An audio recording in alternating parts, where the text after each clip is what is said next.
மோடி கூப்பிட்டு விட்டால் போக மாட்டாரா? போய் ராஜபக்சேயை ஒரு ஊரை கட்டிப்பிடித்து விட்டு வந்துவிட்டார். நம்ம திருமாவளவன் ராஜபக்சேயை போய் பார்த்ததை விட மோடியை பார்த்தது குற்றம் இல்லை. கையை முறுக்கி கூட்டி சேர்ந்தார்கள் என்று சொல்கிறார். கையை முறுக்கினால் எதற்கு தனியாட்சி என்று அவர் சொல்கிறார். கடைசியில் இந்த பாஜக கூட்டணி நிற்காது. அண்ணாமலை தான் நான் சொல்லுகிறேன், 40க்கு 40 திமுக வெற்றி பெற்றதற்கு அண்ணாமலை தான் காரணம். திமுகவை பலப்படுத்தியதான் நீ கண்ட பலன். திமுகவை பலப்படுத்தி அதிமுகவை பலவீனப்படுத்திய உன்னுடைய அரசியல் அறிவுடைய அரசியலா என்று அண்ணாமலையை கேட்கிறேன் நான். 133 அடிக்கு சிலையை கருணாநிதி வைத்து விட்டு இந்த நாட்டில் ஒழுக்கமே இல்லை, நேர்மையே இல்லை, பண்பே இல்லை. எத்தனை தீமைகள் திருக்குறளில் சொல்லப்பட்டிருக்கோ அவ்வளவு தீமையும் உடைய அரசு திமுக அரசு. அவன் வைப்பதுதான் திருவள்ளுவர் சிலை, வள்ளுவர் கோட்டம். ஆக மொத்தம் திமுக பல பேரை கையில் வைத்திருக்கிறது. விஜயும் அதில் மாட்டிக்கொண்டால் வரலாறு உங்களை ரொம்பவும் மறுதளிக்கும். போன பாராளுமன்ற தேர்தலில் திமுக மாலையிட்டு பாராட்ட வேண்டியது அண்ணாமலை. இந்த தேர்தலில் இதே வேலையவே விஜய் செய்தால் மறுபடியும் திமுக வெற்றி பெறுவதற்கு காரணமாக இருந்தவர் என்ற வரலாற்று பெருமையை விஜய் அடைவார். ஒன்று மகனிடம் தகப்பன் தோற்க வேண்டும், இல்லாவிட்டால் தகப்பனிடம் மகன் தோற்க வேண்டும். அதை விட்டு மல்லு கட்டி கொண்டிருந்தால் கடைசியில் ஒன்றும் இல்லாமல் போனால் வன்னியர்களுக்கான ஒரு கட்சி அடையாளத்தை இழந்துவிடும். சென்னை சில்க்ஸின் ஆஹா ஓஹோ ஆடி சேல் 50% வரை தள்ளுபடி.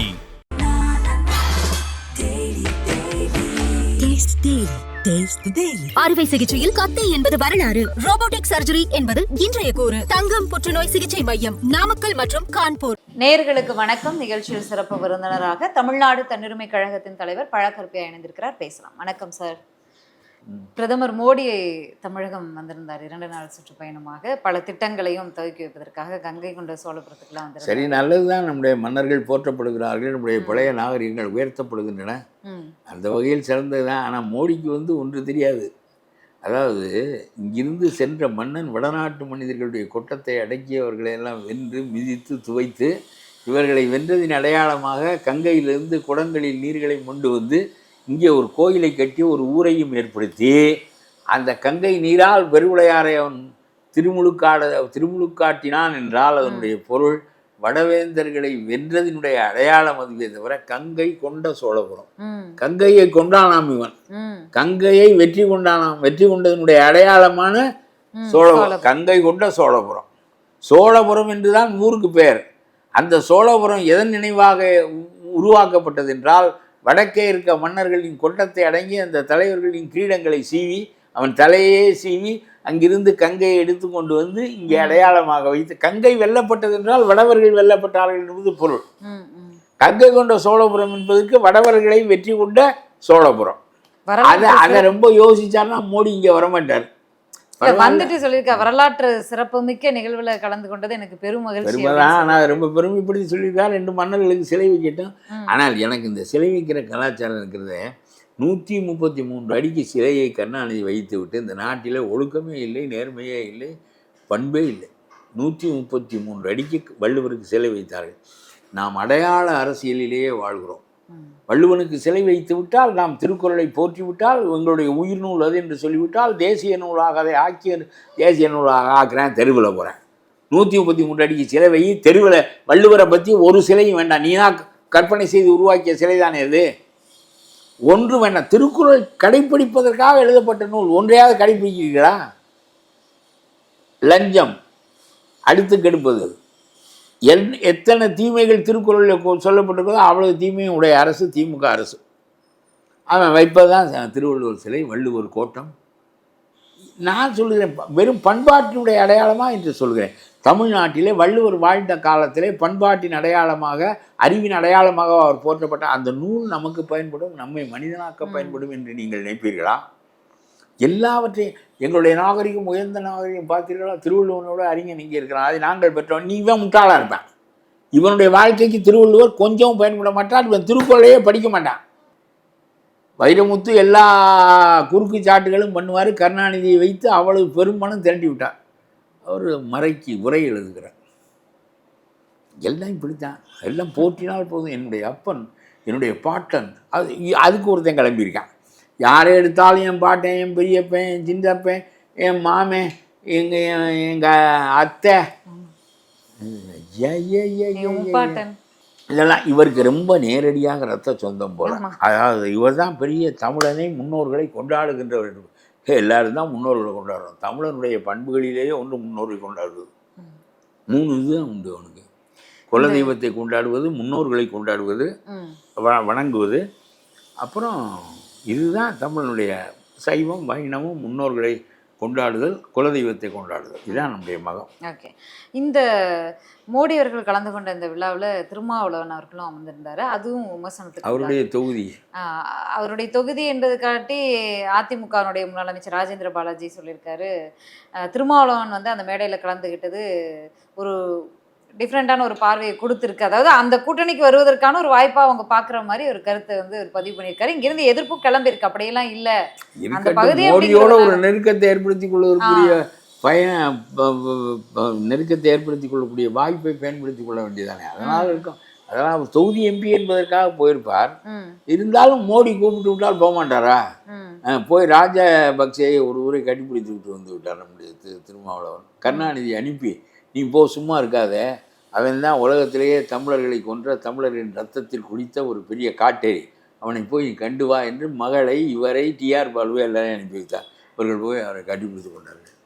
அந்த ஆள் கட்டிப்பிடித்தார். ஐயோ கம்பளி பூச்சி உருவது போல் இருக்கிறது. நான் அந்த காலத்தில் இளமணியில் ஒரு கட்டுரை எழுதினேன். திருமாவளவன் ஒரு பொம்பளையை கட்டி பிடிச்சிருக்கலாம், சுகமாவது கிடைச்சிருக்கும். இந்த ராஜபக்சேயை கட்டி பிடிக்கிற போது கம்பளி பூச்சி ஊறுவது போல் இல்லையா உங்களுக்கு என்று எழுதியிருந்தேன். தினமணியில் கட்டுரை முதல் பேராவே இதுதான். அதனால் இதெல்லாம் போகிறாரு பாருங்க. ராஜபக்சேயை போய் பார்த்ததை விட மோடியை பார்த்தது குற்றம் இல்லை. இப்போ கள அரசியல் எப்படி இருக்குன்னு நினைக்கிறீங்க சார்? பாஜக அதிமுக கூட்டணி அமைச்சிருக்காங்க, கூட்டணி ஆட்சின்றாங்க. ஆனா ஒரு கூட்டணியும் நிக்காது. இல்ல கூட்டணி ஆட்சின்னு அமித்ஷா சொல்லிட்டே அவர் சொல்லிக்கொண்டே அவர் கேட்க வேண்டும். இங்க வா, நான் ஆட்சியில் இருக்கிறார். அவர் என்ன எடப்பாடி ஒழுங்கா நான் மந்திரி சபையில் எங்களை சேர்த்துக்கொள்வதா இருந்தால் தான் கூட்டு. இப்போ எதுக்கு பேசுகிற நீ? அப்புறம் இவர்களெல்லாம் சொல்லுகிறார்கள், எங்கள் வாச வைத்திருக்காரு கையை முறை சொல்கிறார். செய்ய வேண்டியதானே இப்போ எடப்பாடி 100 தான் சொல்லிவிட்டார். ஆட்சி என்பது தனி ஆட்சி தான். உன்னோட கூட்டாட்சி எவனோடையும் கூட்டாட்சி இல்லை. தமிழ்நாடு ஏற்காது, அதிமுகவும் ஏற்காது சொல்லிவிட்டார். நீ வேண்டுமா? இவர் சொல்றதா சொல்லிட்டார். அவரு ஐயா நீ சேர்த்துக்க மாட்டியா அப்படின்னா உன்னோட கூட்டு இல்லை அப்படின்னு சொல்ல வேண்டியதானே நீ? இல்ல சார், இப்ப எடப்பாடி பழனிசாமி அவர்கள் 2-3 முறை தனித்து தான் நாங்க பெரும்பான்மை பலத்தோட ஆட்சி அமைப்போம் அப்படின்னு சொல்லிட்டாரு. நயினார் நாகேந்திரன் அவர்கிட்ட செய்தியாளர்கள் கேள்வி கேட்க, நயினார் நாகேந்திரனுக்கு அமித்ஷாவே கூட்டணி ஆட்சி என்று சொல்லுகிறார். இல்ல அவர் எடப்பாடி என்ன சொல்ற, இது நான் வந்து பாஜக கொடுத்த பதில் இல்ல, திமுக எங்கள் கூட்டணி தொடர்பான விமர்சனத்தை வைக்கும் போது நான் திமுகவுக்கு தான் இந்த பதில கொடுத்தேன், இது பாஜக வெளிப்படையா கூட்டங்கள்ல பேசுகின்ற போதெல்லாம் சொல்லுகிறார். அவ்வளவு இடங்களுக்கு சொல்லுகிறார். கூட்டணி ஆட்சி இல்லை, தனி ஆட்சி தான் என்கிறார். வேண்டுமென்றால் நீ சேரு, வேண்டாம் என்றால் வெளியே போ. இது எதுக்கு? இது தினம் உனக்கு அஞ்சுறானா? கையை முறுக்கி கூட்டி சேர்ந்தார்கள் என்று சொல்கிறார். கையை முறுக்கினால் எதற்கு தனி ஆட்சி என்று அவர் சொல்லுகிறார். வேண்டுமென்றால் இல்லைன்னா போ, எனக்கு வேற ஆள் வருது என்கின்ற எண்ணத்தில் இருக்கிறாரோ.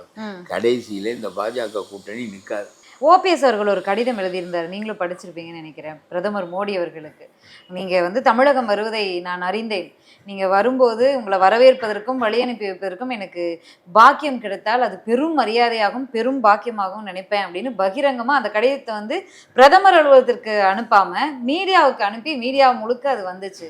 ஆனா கடைசி வரைக்கும் அவருக்கு சந்திப்பதற்கு வாய்ப்பு கொடுக்கல, பாக்கியம் கிடைக்கல. அரசியல் என்பது பலம் குறித்தது தான். பலமானவனை எடப்பாடி வீடு தேடி வந்து சாப்பிட்டு விட்டு கூட்டணி வைப்பார்கள். பலம் இல்லாத ஓபிஎஸ்னுடைய நிழலும் இருக்கிற கட்சி என்று கருதினால் நீ போ என்று சொல்வார்கள். அதனால பொன்முடி ராமச்சந்திரன் வெளிப்படையாக சொல்லிவிட்டாரு, விஜயோடு போய் சேருவோம். அதனால இந்த பாஜக நம்மளை மதிக்க மறுக்கிறது. ஏன் மதிக்க மறுக்கிறது? போன தடவை உன்னையெல்லாம் சேர்த்து வைத்து கொண்டு தானே திமுகவை ஆட்சியில் ஏற்றினார்கள். அண்ணாமலை தான் நான் சொல்லுகிறேன், 40க்கு 40 திமுக வெற்றி பெற்றதற்கு அண்ணாமலை தான் காரணம். வேறு யார் காரணம்? பாமக ஒழுங்காக அதிமுகவில் இருந்த பாமகவை பிரித்து கொண்டு போய் உனக்கு பணம் தருகிறேன், செலவுக்கு பணம் தருகிறேன், மந்திரி பதவி தருகிறேன், எல்லாம் தருகிறேன் என்று சொல்லி கூட்டி கொண்டு போய் அவரை தோற்கடித்து, அவர் மனைவியை தோற்கடித்து, அந்த கட்சியை தோற்கடித்து ஒன்றுமில்லாமல் ஆக்கி சைபராக்கி 40க்கு 40 7 எம்பி அதிமுகவில் வந்திருப்பான், 3 எம்பி பாமகவில் வந்திருப்பான். அவருக்கு ரொம்ப கோபம் ராமதாஸுக்கு என்ன என்றால், திருமாவளவனுக்கு 2 எம்பி இருக்குது, நம்ம வந்து ஒருவனும் இல்லை என்றால் நம்முடைய கட்சியை எப்படி வளர்ப்பது, நம்முடைய மக்கள் எல்லாம் நம்ம ஏற்றுக்கொள்வார்களா என்கின்ற கோபம் தான் அவருக்கு. இந்த தப்பை செய்தது அன்புமணி, இதை செய்யும்படி தூண்டியது அண்ணாமலை. இந்த அண்ணாமலையினுடைய தூண்டல் அதிமுகவை ஒடித்து அதன் மீது தான் 2வது மாற்று கட்சியாக உருவாவது என்பது முட்டாள்தனமான கொள்கை. திமுகவை ஒடித்து நீ அதன் மீது ஏறி இருக்க வேண்டும். உனக்கு பெரிய தீமை அவன்தான் என்று தெரிகிறது. பெரிய தீமை அதிமுக இல்லை. அதிமுகவும் குறைபாடுகள் இருக்கும், ஆனால் பெரிய தீமை இல்லை. பெரிய தீமையை ஒழித்து அந்த இடத்திற்கு நீ வருவதா, இருக்கின்றவனில் 2வது மாற்று கட்சியை ஒழித்து எவனோடு சேர வேண்டும் என்று விரும்புகிறாயோ, சேர்ந்து கொள்ளுகிறாயோ அவனை ஒழித்து நான் முதலிடத்துக்கு வருகின்றேன், மாற்று ஆளாக வருகிறேன் என்று சொன்னால் வர முடியாது. ஆக மொத்தம் அதிமுகவை கொஞ்சம் சிறிதளவு பலவீனப்படுத்தியதுதான் நீ கண்ட பலன். திமுகவை பலப்படுத்தியதுதான் நீ கண்ட பலன். திமுகவை பலப்படுத்தி அதிமுகவை பலவீனப்படுத்திய உன்னுடைய அரசியல் அறிவுடைய அரசியலா என்று அண்ணாமலையை கேட்கிறேன் நான். அதிமுகவை விழுங்க பார்க்கிறது அப்படிங்கிற கருத்தை தொடர்ந்து இது. அதிமுகவை நீ விழுங்க பார்த்தால் அதிமுகவை ஒரு நாள் விழுங்கவும் முடியாது. அதே சமயத்தில் திமுக கீழே இறங்கவும் இறங்காது. ஏனென்றால் நீ கொத்தி கொண்டே இருப்பாங்க. அதிமுகவை உன்னால் முழுசாக வீழ்த்தவே முடியாது. அது 4 ஆண்டுகள் ஆட்சியில் இவர் இருந்திருக்கிறது. எடப்பாடி அதை வெற்றிகரமாக செய்திருக்கிறார். இப்பொழுதும் மறுபடியும் மக்கள் வந்து திரும்புகின்ற போது அதிமுகவை நோக்கி தான் திரும்புவார்கள். எப்பொழுதும் யாருக்கு போடுவதில்லை என்று முடிவு செய்து விட்டால் அதற்கு அடுத்த நிலையில் உள்ளவர்களுக்கு போடுவார்கள். அடுத்த நிலையில் எடப்பாடி தான் இருக்கிறார். இல்ல, பாஜகவோட சேர்ந்து இருக்கக்கூடிய அதிமுகவை விரும்ப மாட்டாங்க தமிழக மக்கள் அப்படின்னு. பாஜகவை விரும்ப மாட்டாங்க. எல்லாரும் என்ன தப்பு செய்கிறாரு? 8 மாதம் 9 மாதம் இருக்கு. இதற்குள்ள 7 கட்சி மாறும். 8 குட்டிக்காரனை அடிப்பேன். இதெல்லாம் ரொம்ப காலத்துக்கு முன்னாடி 13 வருஷம். நான் ஒரு ஓமானம் சொல்லுவேன். 13 வருஷத்துல பொண்ணு சடங்கானே கல்யாணம் பேசினேன்னா 108 மாப்பிள்ளை மாறிடுவேன். இல்ல இல்ல, இப்ப எல்லாமே சிக்கல்ல இருக்கு. அதிமுக 23 வருஷத்துல கல்யாணம் பேசினா ஒரு மாப்பிள்ளையோட ஃபிக்ஸ் பண்ணி முடிக்கலாம். இது 13 வருஷத்துல பேசினா இவன் வேண்டாம், அவன் வேண்டாம், இவன் வேண்டாம், 16 வயசுல ஒரு மாப்பிள்ளை, 18 வயசுல ஒரு மாப்பிள்ளை, இப்படி இது வேண்டாம் வேண்டாம். சரி, ஓகே. இப்போ அதே மாதிரி தான் இந்த கூட்டணி வந்து 1 மாதத்துக்கு முன்னால் பேசப்பட்டு நடக்க வேண்டும். இவன் வந்து 10 மாதத்துக்கு முன்னால் பேசி நடந்தால் உறுதியாக பாஜக இருக்குமா என்று சொல்ல முடியாது. உறுதியாக விஜய் வரமாட்டாரா என்றும் சொல்ல முடியாது. கடைசி நேரத்தில் வரலாம். இல்லைன்னா விஜய் என்ன செய்வார் என்று திமுக விஜயை உருவாக்குகிறது என்ற கருத்து ஏன் ஏற்படுகிறது என்றால், சீமான் விஜய் எல்லாம் சீமா இதுக்கு கேதம் கேட்க போனாருங்க. உலகத்தில் வந்து கேதம் கேட்பதற்கு முதலமைச்சரிடம் அப்பாயின்மெண்ட் ஃபிக்ஸ் பண்ணின்னு போயிருக்கானா? கேதம் வீட்டுக்கு போனால் பணத்தை பார்ப்போம், கூப்பிடுவோம், வருத்தமாக இருக்குது, என்ன இப்படி ஆயிடுச்சு அப்படின்னு சொல்லுவோம், அவ்வளோதான் வருவோம். இது பணம் கிடக்கிற இடத்துக்கு போகாமல் முதலமைச்சர் வீட்டுக்கு போய் இவர் என்ன கேதம் கேட்குறாரு? அவெல்லாம் பேச வேண்டியதெல்லாம் பேசிடுவார். இதுதான் இந்த அரசியல், இதுதான் இந்த அரசியல். ஆக மொத்தம் திமுக பல பேரை கையில் வைத்திருக்கிறது. விஜயும் அதில் மாட்டிக்கொண்டால் வரலாறு உங்களை ரொம்பவும் மறுதளிக்கும். அதுதான் என்னுடைய கருத்து. மறுபடியும் போன பாராளுமன்ற தேர்தலில் வில்லன் அண்ணாமலை. திமுக 40 இடத்துக்கு 40 இடம் வந்ததும் அண்ணாமலையினுடைய அரசியலால் தான். இல்லாவிட்டால் பாஜக சேரவே வேண்டாம். பாமக சேர்ந்திருந்தாலே 7 இடம் அதிமுகவுக்கு, 3 இடம் பாமகவுக்கு. அந்த அளவுக்கு பலவீனப்பட்டிருக்கும் ஸ்டாலினுடைய அணி. எங்கே பலவீனம்? நீ அவனை பலப்படுத்துவதற்காகத்தானே வந்தாய், தனியாக கொண்டு அந்த வேலையைத்தானே இப்பொழுது விஜய் செய்ய போகிறார். போன பாராளுமன்ற தேர்தலில் திமுக மாலையிட்டு பாராட்ட வேண்டியது அண்ணாமலைக்கு. இந்த பாராளுமன்ற தேர்தலில் இதே வேலையவே விஜய் செய்தால் மறுபடியும் திமுக வெற்றி பெறுவதற்கு காரணமாக இருந்தவர் என்ற வரலாற்று பெருமையை விஜய் அடைவார். பாஜக பாசிச பாஜகன்னு சொல்றாங்க, பரம எதிரின்னு சொல்றாங்க. விஜய் வந்து பாஜக கூட்டணி போக மாட்டாரு அப்படிங்கும்போது ஒரு தனித்து போட்டியிடுவேன்னு அறிவிச்சிட்டாரு. அப்ப தனித்து தான் போட்டியிட போறாரு. ஒரு குறிப்பிட்ட % அவருக்குன்னு விழப்போகுது. யங்ஸ்டர்ஸ் ஓட்டு யாரை உருவாக்கும்? அமித்ஷா அவர்கள் ஒரு தந்தி டிவியில கொடுத்த தந்தி பேப்பர் கொடுத்த ஒரு பேட்டியில சொல்லியிருக்காரு, முதல்வர் வேட்பாளரை நாங்க தான் தேர்ந்தெடுப்போம் அப்படின்னு சொல்லியிருக்காரு. அதை தாண்டி விஜய் வந்து கூட்டணிக்கு வருவாரா? ஆளும் இல்லை, மேலும் இல்லை, வேலும் ஒன்றும் இல்லை, ஊனவே சக்தி இல்லை இந்த பாஜக. போன தரம் அறிவுடைய கட்சியாக இருந்தால் அது விவாதித்திருக்க வேண்டும். திமுக 40 இடத்துக்கு 40 இடம் பெறுவதற்கு யார் காரணம்? நாம் தான் காரணம் என்று அமித்ஷாவுக்கு புரிய வேண்டும். இந்த அண்ணாமலையை வளர்த்ததினால் ஏற்பட்ட கோளாறு என்று அமித்ஷாவுக்கு புரிய வேண்டும். நயினார் நாகேந்திரனாக இருந்தால் எந்த தப்பு செய்ய மாட்டார். அவர்களுக்கு இயல்பாக போவார். மல்லு கட்டி கொண்டு அன்புமணிக்கு மந்திரி பதவி ஆசை காட்டி அவருக்கு பணத்தை கொடுத்து அவரை வெளியே கொண்டு வந்து கடைசியே ஸ்டாலின் 40க்கு 40. அதிமுகவோடு இருந்த சிலர் அதே வேலையை தான் இப்போ இவர் செய்வார். நான் சொல்கிறேன், உங்களுக்கு அக்கறை இருந்தால், அறிவு இருந்தால், ஏற்கனவே நடந்த வரலாறு உங்களுக்கு பழக்கப்பட்டிருந்தால், ஒரு முறை விஜயகாந்த் தனி அணி அமைப்பதற்கு ஒரு கட்சி உதவி செய்தது. அது ஆட்சிக்கு வர வேண்டும் என்று விரும்பிய கட்சி, இன்னொருத்தன் ஆட்சிக்கு வரக்கூடாது என்று நினைத்த கட்சி. விஜயகாந்த் ஒரு முறை அந்த வேலையை செய்தார், அண்ணாமலை ஒரு முறை அந்த வேலையை செய்திருக்கிறார். விஜய் நீ தன் பங்குக்கு வேலையை செய்வாரா இல்லையா, அதோடு முடிந்தது. நீ 10% ஓட்டு வாங்கி மறுபடியும் திமுக ஆட்சிக்கு வந்தால் உங்கள் கதி என்ன ஆகும்? ஓகே, 2 கட்சி தமிழக அரசியல் களத்தில் 2 கட்சிகள் வந்து தொடர்ந்து பேசுபவர்களாக இருக்குது. ஒன்று உங்களுக்கு தெரியும், உங்கள் நண்பர் கூட நீங்களும் அடிக்கடி ஃபோனில் பேசியிருந்தீங்க. பாமகவில் தந்தை மகன் மோதல் அது இன்ன வரைக்கும் தொடர்ந்து போய்கிட்டே இருக்குது, அது கம்ப்ளைண்ட் வரைக்கும் போயிருக்கு. அதே போல் மதிமுகவில் தந்தை மகன் மோதல்னு சொல்ல முடியாது, மகனுக்காக தந்தை எடுத்த ஒரு விஷயம் மலை மதிமுக என்பது it has no place in Tamil Nadu. இது முடிஞ்சு போச்சு, இட் இஸ் வைப்ட் அவுட். கெடுத்தார் அவரே தான். யார் இதை அழித்தவர்னா அது கோபாலசாமி தான். 25 ஆண்டுகள் எவ்வளவு பாடுபட்டு, எவ்வளவு நடை நடந்து, எவ்வளவு பேச்சு பேசி, எவ்வளவு மேடைகள் ஏறி இந்த திமுகவை திறம்பட திறனாய்வு செய்தவர். கடைசியில் ஸ்டாலினை நீ தான் பார்த்து கொள்ள வேண்டும் என்று கருணாநிதி சொல்லிவிட்டு போனால் அந்த வாக்கை நான் நிறைவேற்றுகிறேன். 25 வருடம் நிறைவேற்றாத வாக்கை இப்பொழுது புதிதாக நிறைவேற்ற வந்திருக்கிறார். இவர் கொலை செய்ய முயன்றார். விடுதலை புலிகள் கோபாலசாமிக்காக என்னை கொலை செய்ய முயன்றார்கள் என்ற பேச்சுக்களெல்லாம் இல்லாமல் போய்விட்டன. எல்லா அரசியலையும் நடக்கும், நான் சொல்லவில்லை. ஆனால் வரலாற்றில் you have lost your place in the history. No role in Tamil Nadu politics என்று சொல்கிறேன். Past 25 years role that you had been wiped out. இது ஒரு யுவர் பொலிட்டிக்கல் சூசைட். இதுக்கு மேல் சொல்வதற்கு ஒன்றும் இல்லை. பாமக என்ன முடிவெட்டும்னு நினைக்கிறீங்க சார்? இல்லை, எனக்கு தெரியாது. ஆனால் அன்புமணி செய்வதை விட தன் தகப்பனாருக்கு கீழே தொண்டனாக இருந்து பணியாற்றுகிறேன் என்று சொன்னால் அந்த கட்சியின் நிலைக்கும் அன்புமணியும் நிலைப்பார். அது பெரிய நிகழ்ச்சியை உண்டாக்கும் தந்தையிடம். அதை விட்டு மல்லு கட்டி கொண்டிருந்தால் கடைசியில் ஒன்றும் இல்லாமல் போனால் வன்னியர்களுக்கான ஒரு கட்சி அடையாளத்தை இழந்துவிடும். அது ஒரு சிறப்பான முடிவாக எனக்கு தெரியவில்லை.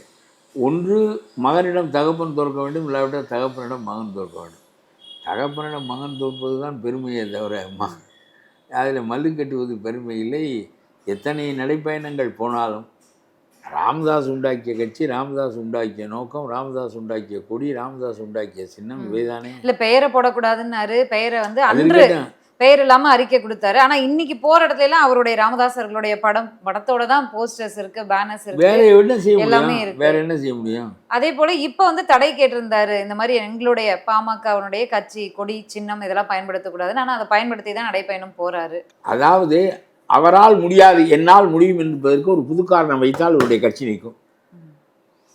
அவர் வயதாகி விட்டது. He is weak, he cannot function as a political leader. I can do it என்று தெளிவாக சொல்லுங்கள். என்ன செய்ய அவரால் முடியாது, என்ன செய்ய உன்னால் முடியும் என்று தெளிவாக சொல்லிவிட்டு போங்கள், நீங்கள் வெற்றி பெறுவீர்கள். ஒன்றுமுனா ராமதாஸ் அவருடைய மகனா, அந்த கட்சிக்கு தலைவர், அந்த கட்சி தான் இந்த குழப்பங்கள்லாம் இல்லை. ராமதாஸ் அவர்களுடைய கனவை நிறைவேற்றுவதற்காக தான் அவருடைய பிறந்த நாள்லேயே ஆரம்பிச்சிருக்கேன் இந்த நடைப்பயணத்தைன்னு சொல்கிறாரு. ஆமாம், அவர் தலைவராக இருப்பதோ அவர் உண்டாக்கிய கட்சி, அவர் உண்டாக்கிய நீ, உன்னை மந்திரி ஆக்கியது அவர், தலைவராக்கியது அவர், உன்னை வளர்த்தது அவர், படிக்க வைத்தது அவர், அதெல்லாம் விடுங்க. தலைவராக்கியதும் மந்திரி ஆக்கியதும் அவர். உங்களுக்கு ஒரு அரசியல் அடையாளம் ஏற்பட காரணமானவர் அவர். அப்புறம் அவருடைய எல்லாத்தையும் நான் பயன்படுத்தி கொள்வேன், அவர் கூடாது. He is useless. He is old enough. So he should quit politics. I will take it over. என்று சொல்லிக்கொண்டு அது போதுமானது இல்லை என்று சொல்கிறேன். அவர் எங்கே நின்று விட்டார், அவர் நின்ற இடத்திலிருந்து அடுத்த இடத்திற்கு நான் வழி நடத்துகிறேன். என்னுடைய தகப்பனார் குறைவானவர் இல்லை, அவரை விட திறம்பட செயலாற்றுவதற்கான வலிமை என்னிடம் இருக்கிறது, கருத்தோட்டம் இருக்கிறது. ஆகவே அவரை நிறுத்தி வைத்துவிட்டு நான் தொடர்கிறேன். இதற்கு அடுத்த நிலைக்கு நான் தொடர்கிறேன் என்று அடுத்த நெக்ஸ்ட் ஸ்டெப் ஒன்றும் இல்லையே. I adore Ramadoss, it is his party. அதை வெல்ல வைப்பேன் அது அவர் சொல்கிறாரு, நான் வச்சிருக்க கட்சி என்னால் வேலை நீ போடா வெளியேங்கிறார். இது என்ன அரசியல்? நன்றி சார், நன்றி உங்களுடைய நேரத்துக்கும் கருத்துக்களுக்கும். சென்னை சில்க்ஸின் ஆஹா ஓஹோ ஆடி சேல் 50% வரை தள்ளுபடி.